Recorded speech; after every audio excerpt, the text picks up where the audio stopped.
প্রিয় দেশবাসী, বাংলাদেশের একেবারে গ্রাম পর্যায়ে যে সকল মানুষগুলো সারা দেশের 20 কোটি মানুষের সেবা দিয়ে আসেন, আমরা সেই বাহিনীর সদস্য বাংলাদেশ গ্রাম পুলিশ বাহিনী। যারা গ্রামে বসবাস করেন তারা আমাদেরকে গ্রাম পুলিশ নামে বর্তমানে চিনেন। পূর্বে বইটাকার কাছে পূর্বে আপনারা আমাদেরকে চৌকিদার নামে চিনতেন। কালের বিবর্তনে এই বাহিনীটির নাম বহু পরিবর্তন হয়েছে। আপনাদের জ্ঞাতার্থে জানাচ্ছি, প্রাচীন বাংলায় জাগানিয়া সদা সতর্ককারী প্রহরী অষ্টপ্রহরী নামে প্রাচীন বাংলায় আমরা পরিচিত ছিলাম। এরপরে মুঘল আমলে গ্রাম পুলিশ পাশবন, নিগাবন ও চৌকিদার নামে পরিচিত ছিল। বর্তমান সময়ে আমরা গ্রাম পুলিশ নামে আপনাদের কাছে পরিচিতি লাভ করেছি। আপনারা সকলেই হয়তো বা জানেন যে 47,000 গ্রাম পুলিশ বাহিনীর সদস্য সুন্দর পোশাক পরিধান করে দিনরাত 24 ঘন্টা রাষ্ট্রের সেবা দিয়ে থাকেন। তারা হয়তো খুব ভালো জীবনযাপন করছে, কিন্তু অত্যন্ত দুঃখের বিষয়, এগুলো আসলে মিডিয়ার সামনে বলতে গেলেও লজ্জা লাগে। এটা আমাদের জন্য লজ্জা, কিন্তু রাষ্ট্রের জন্য এখন পর্যন্ত লজ্জা রাষ্ট্র পাচ্ছে না। বর্তমান সময়ে একজন মানুষের বেতন 6,500 টাকা, তাও আবার একজন সরকারি ব্যক্তির।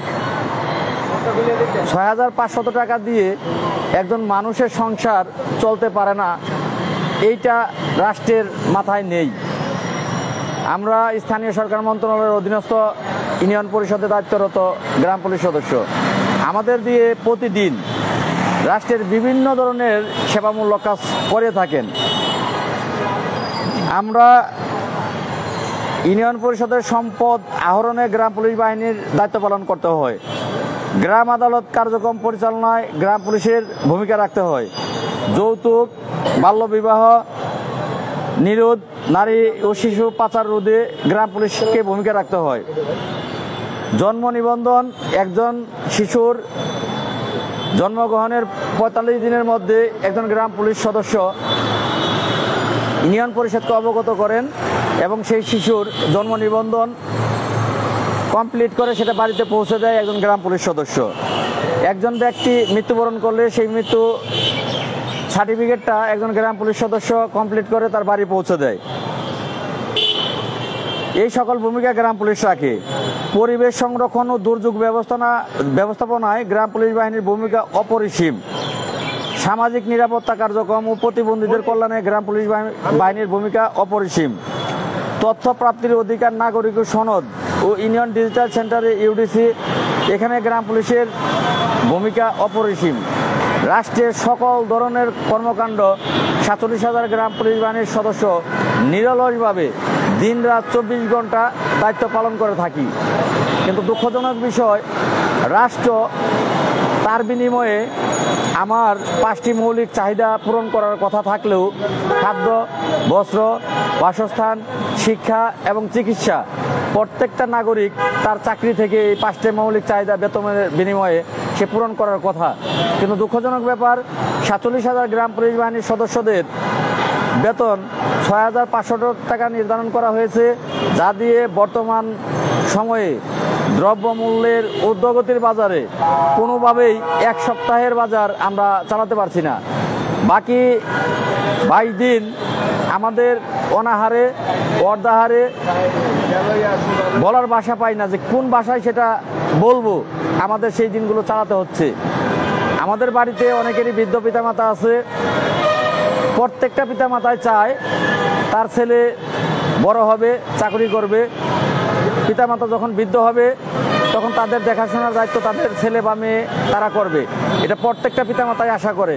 কিন্তু দুঃখজনক ব্যাপার, আমাদের 47,000 গ্রাম পুলিশের মধ্যে যাদের পিতামাতা বেঁচে আছে তাদের পিতামাতার ভরণ পোষণ আমরা করতে পারছি না। এটা এই দায়টা রাষ্ট্রের। এই দায়টা বাংলাদেশ সরকারের, এই দায়টা রাষ্ট্রের। আরও দুঃখজনক বিষয়, প্রত্যেকের ছেলে মেয়ে তিনি চান যে ভালো স্কুলে লেখাপড়া করাবে, শিক্ষিত করে গড়ে তুলবে এবং ভালো একটা জায়গায় চাকরিতে দেবে। আমরা কিভাবে আমার ছেলে মেয়েকে ভালো স্কুলে লেখাপড়া করাবো বা ভালো জায়গায় চাকরি দেব? ৬,৫০০ টাকা বেতন দিয়ে কোনো ক্রমেই ছেলে বা মেয়েকে স্কুলে পাঠানো সম্ভব না, লেখাপড়া করা সম্ভব না। বাধ্য হয়ে আমাদের ছেলে মেয়েকে অল্প বয়সে শ্রম আইন লঙ্ঘন করতে হয় আমাদের। আমরা আইন শৃঙ্খলা বাহিনীর সদস্য, যেখানে আমাদেরকে আইন শৃঙ্খলা রক্ষা করার কথা সেখানে আমাদেরকে আইন ভঙ্গ করতে হয়। আমাদের শ্রম আইন ভঙ্গ করে আমরা আমাদের শিশু বাচ্চাকে কাজে লাগাতে হয় আমাদের সংসার চালানোর জন্য। আরও কষ্টের অনেক কষ্ট আছে যেগুলো তুলে ধরা আসলে মিডিয়ার সামনে লজ্জাকর একটি ব্যাপার হয়ে দাঁড়ায়, লজ্জাজনক ব্যাপার। আমাদের সমিতি থেকে কিস্তি তুলতে হয়, দোকানে বাকি করে খেতে হয়, বাকির টাকা আমরা ঠিকমতো পরিশোধ করতে পারি না। আমাদের যখন তাগাদা করে তখন আমরা ওই দোকানদারের থেকে একটু এড়িয়ে চলার চেষ্টা করি, আরেক দিক দিয়ে বাড়ি যাওয়ার চেষ্টা করি। এটা একটা লজ্জাজনক ব্যাপার। আমরা খুব কষ্টে দিন যাপন করতেছি, আমাদের বর্তমানে দিন চলতেছে না। আমাদের 2011 সালে বাংলাদেশ সরকারের যে গ্যাজেটটি করেছিলেন 2011 সালে, সেই গ্যাজেটটি আজও পর্যন্ত বাস্তবায়ন হয়নি। দীর্ঘ 13 বছরে 2011 সালে বাংলাদেশ সরকার কর্তৃক গ্যাজেট করে সেই গ্যাজেটটি বাস্তবায়ন করা হয়নি। আমরা কি অপরাধ করেছি? মাননীয় প্রধানমন্ত্রী দেশরত্ন জননেত্রী শেখ হাসিনা সারা বাংলাদেশের উন্নয়ন করেছেন। এই দেশটিকে মধ্যম আয়ের দেশ থেকে আজকে মধ্যম আয়ের দেশ উন্নয়নশীল দেশে পরিণত হয়েছে। পিছনেও 2009 সালের আগের কথা যদি আমরা দেখি, 2009 সালের আগেও এই দেশটি স্বল্প উন্নত দেশ হিসেবে পরিচিত ছিল। মাননীয় প্রধানমন্ত্রী 2009 সালে সরকার গঠন করার পর আজকে বর্তমানে এই দেশটি উন্নয়নশীল দেশ। একটি উন্নয়নশীল ডিজিটাল দেশে 47,000 গ্রাম পুলিশ বাহিনীর সদস্যরা সরকারি পোশাক গায়ে এই চাকরির বেতন দিয়ে চলতে না পেরে পাশাপাশি রিক্সা চালায়। কেউ অনেকেই আছে পোশাক গায়ে দিয়েও রিক্সা চালাতে বাধ্য হয়, পোশাক গায়ে দিয়ে রিক্সা চালায়, ভ্যান চালায়, বিভিন্ন কর্মে জড়িত হয়, কেউ দিনমজুরের কাজ করে। এটা মিডিয়ার মাধ্যম দিয়ে মাননীয় প্রধানমন্ত্রীর কাছে প্রশ্ন রইল, আপনি মানবতার মা, ইতিমধ্যেই সারা বিশ্ব থেকে আপনাকে যে সার্টিফিকেট দিয়েছে, 10 লক্ষ রোহিঙ্গাকে আপনার পায়ের তলে জায়গা দিয়েছেন, আপনার আঁচল তলে ছায়া দিয়েছেন, তাদের খাদ্য, বস্ত্র, বাসস্থান, শিক্ষা ও চিকিৎসার ব্যবস্থা করে দিয়েছেন। ধন্যবাদ আপনাকে। পৃথিবীর মধ্যে এটি নজিরবিহীন একটি ঘটনা। তাহলে কেন সেই আপনার দেশে, আপনার রাষ্ট্রের 72 প্রকারের কাজ দিনরাত 24 ঘন্টা করার পরেও তাদের পরিবারের দায়িত্ব এই গ্রাম পুলিশ সদস্য তাদের বেতন দিয়ে চালাতে পারছে না? আপনার দৃষ্টি আকর্ষণ করছি, যতক্ষণ পর্যন্ত এই 47,000 গ্রাম পুলিশ বাহিনীর সদস্যদের জাতীয় বেতন স্কেল না ঘোষণা করবেন আপনি, আমরা এখান থেকে কেউ বাড়ি ফিরে যাব না। প্রয়োজনে আমরা এই অবস্থান লাগাতারে চলতে থাকবে, হয় জাতীয়করণ না হয় মৃত্যুবরণ। আমরা বাড়ি ফিরে যাব না। এইখানে দিন যাবে, লোক আরও বেশি হবে, আরও বাড়ি হবে। আমরা চাচ্ছি না। বর্তমানে উপজেলা নির্বাচন চলছে দেশের বিভিন্ন উপজেলাতে। আমরা চাচ্ছি না আমাদের এমন কোনো কর্মকাণ্ড আমরা করি যাতে রাষ্ট্রের ক্ষতি হয়, রাষ্ট্রের কাজের ক্ষতি হয়। যেহেতু উপজেলা নির্বাচন চলছে, আমাদের লোকজন রাষ্ট্রীয় দায়িত্ব পালন করার জন্য প্রত্যেকে যার যার নিজ কর্মস্থলে আছেন। আমরা মুষ্টিমেয় কিছু গ্রাম পুলিশ সদস্য শুধু মাননীয় সরকারকে জানান দেওয়ার জন্য যে আমাদের দেয়ালে পিঠ থেকে গেছে, আমরা বর্তমান সময়ে এই বেতন দিয়ে কোনো ক্রমে বেঁচে থাকতে পারছি না, আমাদের জাতীয়করণের 11 সালের গেজেটটি বাস্তবায়ন করা হোক, এইটা জানান দেওয়ার জন্য আমরা মুষ্টিমেয় কিছু গ্রাম পুলিশ সদস্য এই আজকে 11 দিন যাবত এখানে আছি। আমরা চাই না বেশি গ্রাম পুলিশ ঢুকে ইউনিয়ন পরিষদের যে কাজগুলো সেগুলোতে ব্যাঘাত ঘটুক, বা ঢাকাতে যেই স্থানে আমরা অবস্থান করে আছি সেখানে রাস্তাঘাট আমরা প্রবেশ করার কারণে রাস্তাঘাটের সমস্যা হোক, এটা আমরা চাচ্ছি না। আমরা অবশ্যই আশা করব মাননীয় প্রধানমন্ত্রী অবশ্যই বিষয়টি আমলে নেবেন এবং দ্রুত একটা ব্যবস্থা করবেন। আর ব্যবস্থা না করা পর্যন্ত আমরা লাগাতার এটা চালিয়ে যাব এবং দিন যাবে আমরা হয়তো বা থানা পর্যায়ে, জেলা পর্যায়ে আমরা কর্মবিরতি ঘোষণা দিতে পারি। এটা আজকে প্রেস ব্রিফিংয়ের মাধ্যমে এটা আপনাদের কাছে উপস্থাপন করলাম। ধন্যবাদ আপনাকে। এক দফা এক দাবি, জাতীয়করণ, জাতীয়করণ। এক দফা এক দাবি, এক দফা এক দাবি, জাতীয়করণ, জাতীয়করণ, জাতীয়করণ, জাতীয়করণ, এক দফা এক দাবি। আপনারা যে 11তম দিন আজকে পার করলেন, এই 11তম দিনে আপনাদের কি কোনো দিক থেকে কোনো আশ্বাস এসেছে কিনা, যোগাযোগ এসেছে কিনা? না। আর যদি যোগাযোগ আসে তাহলে কি আপনারা উঠে যাবেন তো? না, আমাদের প্রধানমন্ত্রীর মুখের কথা একজন বলেন। আমি তো বললামই, আপনি বলেন। কেউ বলতে চাইলে বলতে পারেন, নাম পরিচয় দিয়ে বলেন সমস্যা। আমগরে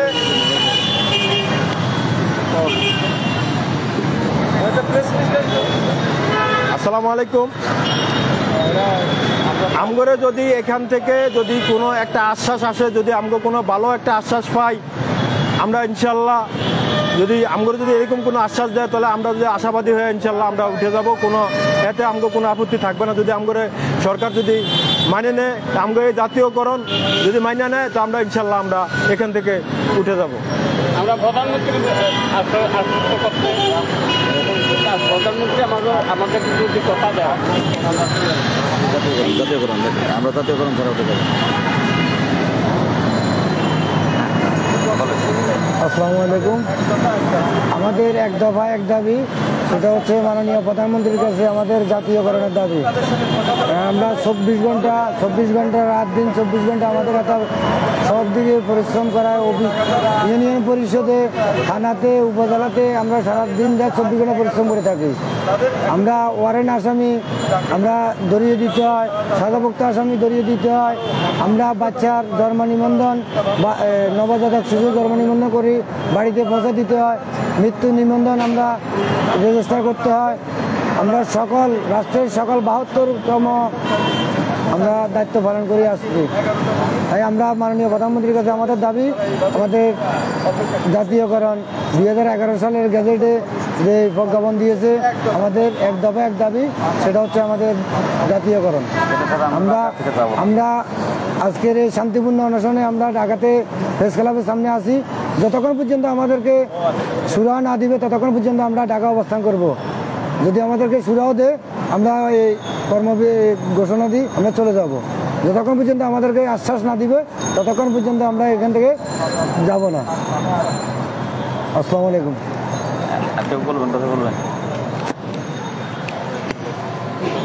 প্রধানমন্ত্রী মেনে না বলতে পারবেন, অন্য কারো কথা আমরা আসলে আজকে পুরো 11 দিন পাস করছি। আমরা একমাত্র মাননীয় প্রধানমন্ত্রীর আশ্বাস ছাড়া আমরা এক পাও পিছপা হব না। আমরা লাগাতার আন্দোলন এভাবে চলাতেই থাকবো। আমরা প্রধানমন্ত্রীর আশ্বাস জাতীয়করণের আশ্বাস না পাওয়া পর্যন্ত আমরা এভাবে কন্টিনিউ চলাতে থাকবো, যতক্ষণ না ওনার মুখে থেকে আমরা কোনো কিছু শুনতে পাচ্ছি। আমরা এই কর্মসূচি চালিয়ে যাব ইনশাল্লাহ।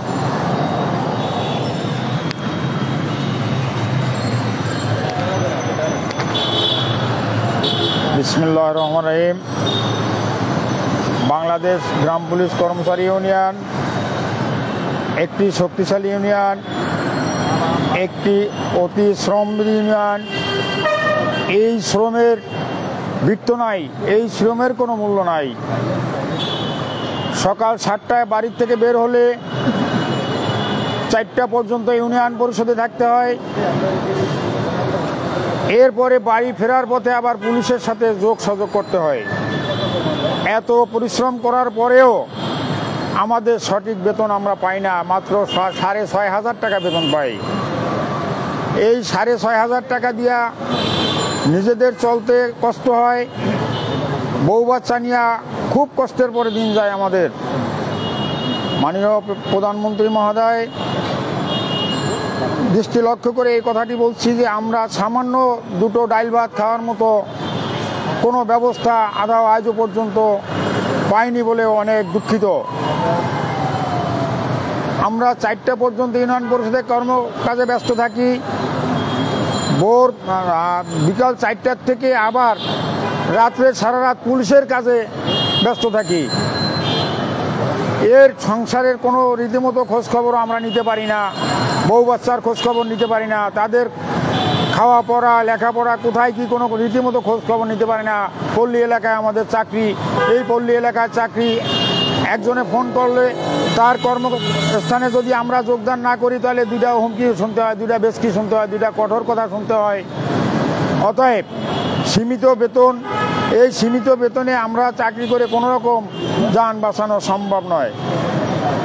যদি মাননীয় প্রধানমন্ত্রী মহোদয় আমাদের দৃষ্টি এবং এই আমার মতো অবহেলিত গ্রাম পুলিশ ভাইদের দিক সুনজরে একবার না তাকায় তাহলে কোনো রকম চাকরি করা আমাদের সম্ভব না। তাই আজ 11 দিন ধরে এই পথসভা চলতেছে। এই পথসভার যে কোনো একটা সুরাহ না আসা পর্যন্ত আমরা পথসভায় বসে থাকব, বসে আছি। হয়তো মরব আর না হয় দেশ ছাড়ব। এই বলে আমার বক্তব্য শেষ করছি।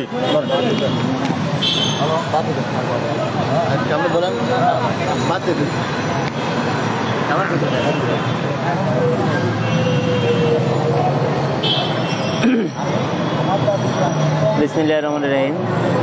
আসসালামু আলাইকুম।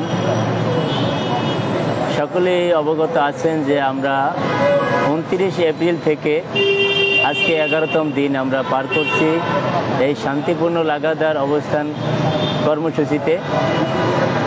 আপনারা সকলে অবগত আছেন যে আমাদের 6500 টাকা বেতন, এই 6500 টাকা বেতন দিয়ে আমরা এক সপ্তাহ চলতে পারি না। এরপরে আমাদেরকে 1200 টাকা মাসে হাজিরা ভাতা দেওয়া হয়।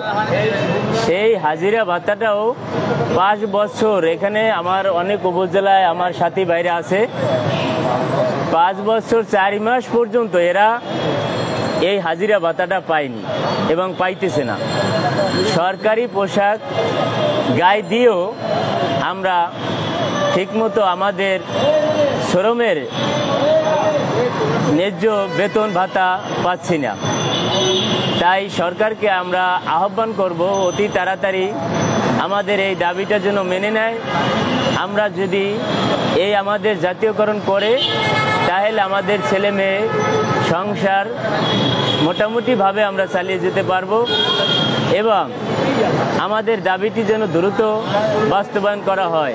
আমাদের 11 সালের গেজেট আজও পর্যন্ত বাস্তবায়ন হয়নি। 1976 সালের প্রজ্ঞাপনপত্র বঙ্গবন্ধু জাতির জনক বঙ্গবন্ধু শেখ মুজিবুর রহমান দিয়ে গিয়েছেন, সেই প্রজ্ঞাপনটিও আজও পর্যন্ত আমাদের বাস্তবায়ন হয়নি। আমরা চাই সরকারের কাছে অতি দ্রুত আমাদের এই দাবিটি যেন সরকার মেনে নেয় এবং এই অসহায় গ্রাম পুলিশকে বাঁচায়। আপনারা জানেন একটি গার্মেন্টস শ্রমিক তার মাসে 15 থেকে 16,000 টাকা মূল বেতন ধরা হয়, ওভারটাইম সহ তারা 20 থেকে 25,000 টাকা পর্যন্ত স্যালারি পায়। কিন্তু আমরা সরকারি চাকরি করি, আমাদের বেতন 6,500 টাকা, 3250 টাকা আমাদের সরকার থেকে দেওয়া হয় আর 3250 টাকা ইউনিয়ন পরিষদ থেকে দেওয়া হয়। তাও অনেক বছর ধরে অনেক জায়গায় পাইতেছে না ইউপি অংশ। তাই সরকারকে আমরা আহ্বান করব অতি তাড়াতাড়ি আমাদের এই দাবিটি যেন মেনে নেওয়া হয়।